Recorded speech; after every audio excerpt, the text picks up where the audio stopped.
Praise the Lord. ஆண்டவராகிய இயேசு கிறிஸ்துவின் இனிய நாமத்தினாலே இந்த நாளிலே கர்த்தருடைய வார்த்தை சங்கீதம் 28 சங்கீதம் 7வது வசனம். என் இருதயம் அவரையே நம்பி இருக்கிறது. தேவப்பிள்ளையே, என்னுடைய இருதயம் கர்த்தரையே நம்பி இருந்தது. அருமையான வார்த்தை தாவீது இந்த இடத்தில் எழுதி வைத்திருக்கிறார். தேவப்பிள்ளையே, இன்னைக்கு நம்மளுடைய இருதயம் யாரை நம்பி இருக்கிறது? யாரை நம்ப வேண்டும் என்று பைபிள் போதிக்கிறது. சங்கீதம் 118 8ஆம் வசனம் சொல்கிறது, கர்த்தர் பேரிலே நம்பிக்கையா இருக்கிறது, அது உனக்கு நலம் என்று பைபிள் போதிக்கிறது. கர்த்தரை நம்புகிறவன் அவன் அசைக்கப்படுவதில்லை என்று சங்கீதம் 125ஆம் அதிகாரம் 1வது வசனம் சொல்கிறது. கர்த்தரை நம்புகிறவன் அவன் செழிப்பான் என்று நீதிமொழிகள் 28:25 சொல்கிறது. எத்தனை வசனங்கள் போதிக்கிறது. ஆனால் நம்ம சுயத்தை நம்பி வாழ்ந்து கொண்டிருக்கிறோம்.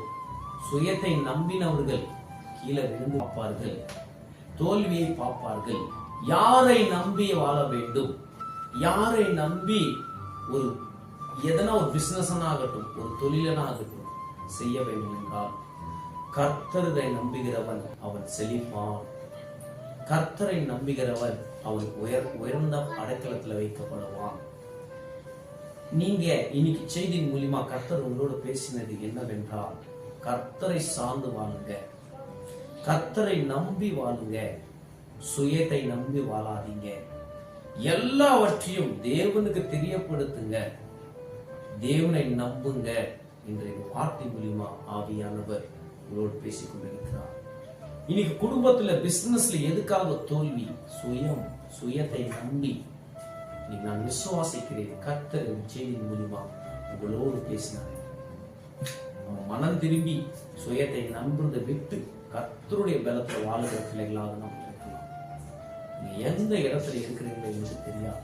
வார்த்தையை கேட்டு விசுவாசித்து கண்களை மூடி நம்ம சொல்லிக்கலாம். மகா பரிசுத்தம் கிருபை நிறைந்த நல்ல பிதா, இந்த ஆசீர்வதிக்கப்பட்ட இந்த காலை நேரத்தில் எங்களோடு பேசினதுக்காக நன்றி. என்னுடைய இருதயம் அவரையே நம்பி இருந்தது.